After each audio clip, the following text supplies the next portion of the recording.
A paz do Senhor, queridos, você que já assistiu a primeira parte do meu testemunho, eu quero compartilhar com vocês agora um momento de salvação que Deus começou a efetuar, primeiramente na vida do meu irmão, depois a salvação me alcançou e depois a salvação alcançou a vida dos meus pais. Então, a primeira parte eu contei o meu testemunho rapidinho, né? Porque ele é extenso. E eu estou subdividindo em pequenos vídeos para que você possa assistir no tempo oportuno e ser edificado com aquilo que Deus permitiu que eu vivenciasse. Queridos, no vídeo anterior, na primeira parte, eu contei a minha história e agora eu quero contar sobre uma experiência que eu e a minha família tivemos em uma noite. Eu não me recordo o dia, o ano foi em 93, mas eu não me lembro o dia e o mês exatamente, não gravei. Mas em uma madrugada em especial, meu irmão acordou, meu irmão Marcos Vinícius, com 12 anos de idade, acordou chorando muito em prantos, era umas 2 ou 3 horas da manhã, e ele acordou chorando, atônito, em desespero, aquele choro de pânico, sabe? Que a pessoa tá atemorizada, assustada, e eu acordei no meu quarto, fui pro quarto dos meus pais, ele já estava lá, e ele começou em lágrima a contar algo que ele identificava como um sonho. O meu irmão foi uma criança que não foi criada na igreja, não ia a culto, não teve acesso à Bíblia, não tinha nenhuma experiência com Deus. Eu, diferente, desde os 4 anos de idade, ganhei a minha primeira Bíblia, recebi o estímulo de parte da minha família, os meus primos iam para a escola dominical, então sempre em férias escolares, quando eles vinham de Minas, da Bahia, eu ia acompanhando eles na escola bíblica de férias, que era promovido pela Igreja Batista. Como a casa da minha avó era grudado com a Assembleia de Deus de Nova Brasília, eu corria para a janela para assistir os cultos. Às vezes estava tendo ensaio das crianças com a Davina e eu corria lá, ensaiava, mas não cantava no domingo, mas estava no ensaio. Então a minha vida foi permeada entre idas e vindas à igreja, como visitante, como frequentadora, como uma pessoa descompromissada. Mas o meu irmão não teve essa mesma experiência. Então, naquela madrugada, quando ele chora em desespero e ele começa a relatar uma experiência que ele teve, chamou a atenção de toda a família. Ele acordou e ele começou a narrar. Gente, eu vi nitidamente uma bola como de fogo. Quem é do Rio de Janeiro e conhece o Complexo Alemão, em especial a Rua Nova Brasília, sabe que antigamente tinha uma praça, que hoje é a Praça do Conhecimento, mas antes era a famosa Praça do Terço. Então ali, naquele lugar, o meu irmão viu uma bola de fogo e daquela bola saíam raios e uma voz forte, como de um trovão, e que falava as seguintes palavras: e eu vi um novo céu e uma nova terra. Quando ele ouviu essa frase, saindo dessa bola de fogo, ele foi transportado para um outro lugar. E ele disse que era uma cidade linda, vazia, com milhares de casas, com muros transparentes, com paralelepípedo que brilhava como de ouro. E ele continuava vendo essa bola de fogo, continuando a falar com ele. Porque já o primeiro céu e a primeira terra se passaram e o mar já não existia. E eu vi a cidade santa, a Nova Jerusalém, que de Deus descia do céu, linda como uma noiva preparada para o seu marido.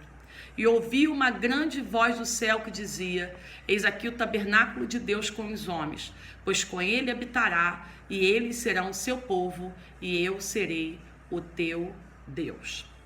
E Deus limpará dos seus olhos todas as lágrimas, e não haverá mais morte, nem pranto, nem clamor, nem dor, porque já as primeiras coisas são passadas. E o que estava sentado sobre o trono disse: eis que faço nova todas as coisas. Quando ele narrou esse texto, como eu te disse, eu já li a palavra do Senhor desde os 4 anos de idade. Corri no meu quarto, peguei a minha Bíblia, que era o meu livro de cabeceira. Eu lia todos os dias a Bíblia Sagrada, só não obedeci o que estava escrito lá nos mandamentos do Senhor. E eu peguei e rapidamente eu consegui identificar esse texto em Apocalipse capítulo 21. Foi o texto que eu li agora, do primeiro versículo até o versículo 5 para vocês. Meu irmão ouviu do próprio Deus essas palavras e ele foi conduzido a Jerusalém Celestial. Eu sei que talvez que você que está ouvindo esse vídeo não acredite, eu respeito a sua opinião, mas ele teve esse sonho profético e naquele momento ele chorou muito e ele disse que foi conduzido conforme ele andando pelas ruas e olhando aquelas milhares de casas naquela cidade, e ele não sabia, gente, que os muros são de cristais do céu. E ele dizia, os muros, Nanda, é de um material transparente, é uma coisa linda. E tem uma fonte com uma água que brilha. E uma árvore tão linda no meio da cidade. Ele não conhece a árvore da vida, a água que representa o próprio Deus, a fonte de água viva. E ele foi falando desses simbolismos que a Bíblia nos descreve, e ele foi narrando com muita sensibilidade, em meio a muitos soluços e muitas lágrimas. Naquele dia, eu falei para ele, eu sei que você foi no céu, eu sei que foi o Senhor que falou com você, mas tem um detalhe. Para entrar e morar nessa cidade, seu nome tem que estar escrito no livro da vida. E ele disse, mas como é que é isso? Aí, imagine a situação, eu, desviada, não podia fazer apelo para ele. Eu não me sentia habilitada, mas eu fiquei tão apavorada naquele sonho, com medo terrível de Jesus voltar e eu ficar, que no decorrer daquele dia eu fui à igreja. Minha mãe, naquele dia, também autorizou ele a ir. E quando ele chegou lá, perguntaram, quem não é crente? Ele levantou a mãozinha. Aí depois perguntaram, a pastora Júlia perguntou, quem deseja aceitar Jesus? Ele foi o primeiro a ir na frente. E quando ele vai lá na frente, Deus toma ela em profecia e ela fala exatamente os mesmos versículos que eu acabei de ler. E quando ela terminou, ela disse, uma bola de fogo sobre a cabeça do Marcos Vinícius. E esse menino é um mistério nas mãos de Deus. O que nós não sabíamos era que semanas depois eu sofreria um acidente de carro, como eu relatei no vídeo anterior. O carro em que eu estava, o Mitsubishi, bateu a 140 por hora. O meu noivo foi uma vítima fatal, instantânea daquele acidente. O carro colidiu com uma árvore, num poste do lado dele, do lado esquerdo. Do meu lado, na frente, colidiu com o carro e voltou e bateu numa árvore. O Mitsubishi meio que se desmanchou, quebrou todos os vidros, mas eu não me cortei, não fui ferida. A minha ferida era muito mais no coração, né? Perder um noivo, ver a minha mãe, o meu irmão e um amigo preso entre as ferragens.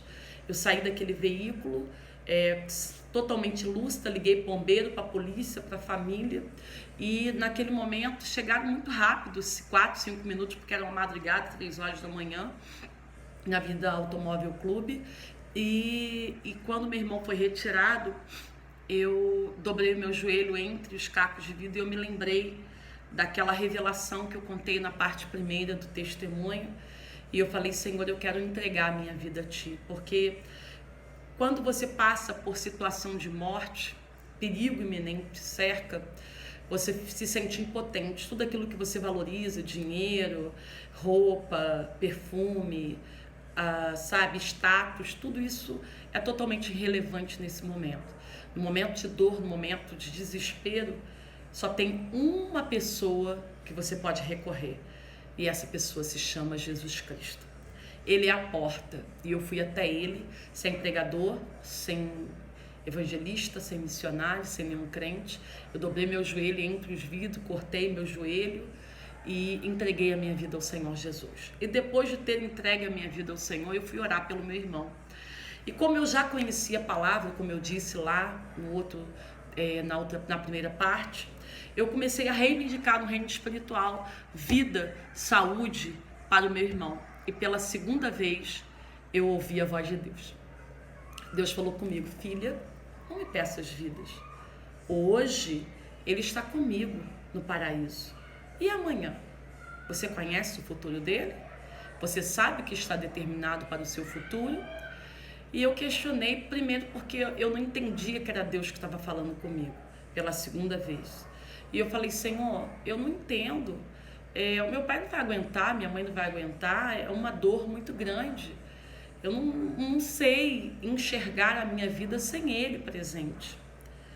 Mas todavia seja feita, Senhor, a tua vontade. Porque eu sei que a vontade de Deus é boa, perfeita e agradável. Eu peguei o meu irmão nos braços e nos meus braços eu senti como Deus retirando o fôlego de vida e o Senhor o tomou para si. Naquele momento, mesmo entendendo que era Deus falando comigo, que era Deus o levando, a minha alma se encheu de desespero e de dor. E eu comecei a clamar em voz alta, gritando, chegando os bombeiros tentando me consolar e tirar ele dos meus braços, porque a minha mãe ainda estava presa nas ferragens, o meu amigo também. Então eu comecei a gritar e a orar, e eu falei: Deus, se é o Senhor mesmo que está falando comigo, eu quero ter uma prova. Eu quero ter uma prova que o Senhor é aquele que se comunica com o ser humano, com alguém tão falível, com alguém tão frágil. Eu voltei para a tua presença, eu vim para a tua presença há minutos. Então eu quero ter prova da tua existência na minha vida e desse diálogo contigo. E eu sei que muitas pessoas não acreditam, mas eu pedi que Deus devolvesse a vida ao meu irmão, porque eu queria ter certeza que ele estava com o Senhor e que ele estava salvo. Porque ali, o que mais me importava naquele momento era a salvação, porque a gente sabe da condenação eterna e da salvação. Então, perder para Cristo não é perder, é ganhar. Agora, perder para Satanás realmente é perder, porque você está perdendo para a condenação eterna. Então eu orei, naquele momento Deus fez algo miraculoso acontecer. Meu irmão voltou a viver, abriu os olhos, respirou, sorriu para mim, e aí eu entendi que era o Pai que estava comigo naquele momento. Existem muitas pessoas que falam: Fernanda, por que você se dedicou de uma forma tão intensa à obra de Deus? Você mergulhou dentro da igreja, trabalhou com tantos departamentos. Quando Deus me chamou, Ele me chamou para algo excelente. E Deus me deu o prêmio, a salvação da minha casa, gente. O que Deus fez por mim, me salvando meu irmão, permitindo que eu tivesse essa experiência tão profunda. Não há espaço na minha vida para outra coisa a não ser servir ao Senhor. A minha vida está a serviço do Rei Jesus, porque eu tenho uma meta: encontrar com o meu irmão naquele grande dia. Tenho tanta saudade dele e eu sei que ele está lá com o Senhor e eu quero em breve me encontrar com ele. Aquele sorriso marcou a minha madrugada. Naquele momento eu senti refrigério e paz na minha alma.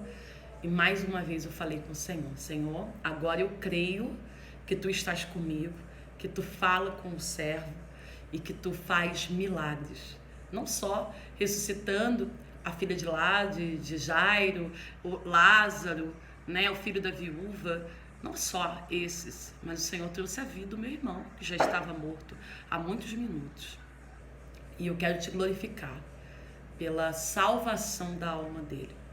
Então, quando eu disse pela segunda vez, com ele em meus braços: Senhor, eu Te entrego o meu bem mais precioso, que seja feita a Tua vontade. Pela segunda vez, Deus retirou o fôlego de vida e é algo sobrenatural. Eu senti um sopro dos pés dele até a cabeça e o Senhor o tomou para si. Naquele momento, naquele cenário de dor, de desespero, eu consegui refazer, tomar fôlego e auxiliar a minha mãe, que estava presa nas ferragens, gritando, desesperada. Eu consegui convencê-la a dizer aonde que estava preso, para que os bombeiros conseguissem retirar do carro. E Deus fez assim, Minha mãe saiu com alguns traumas, com o braço todo cortado, ferido, com a perna que deu derrame, com muitas fraturas, clavícula, perna, ficou muito ruim. Engessada do pé à cabeça. O meu amigo que estava atrás de mim ficou 30 dias em coma, com 2 dentes no pulmão. Realmente o acidente foi para a morte. Mas aquele cenário de dor, de morte, Deus começou a escrever uma história de salvação. Aguarde aí a terceira parte do testemunho, que eu quero compartilhar com vocês como foi a história de salvação dos meus pais 30 dias depois desse momento do acidente. Beijo no coração e fique com Deus.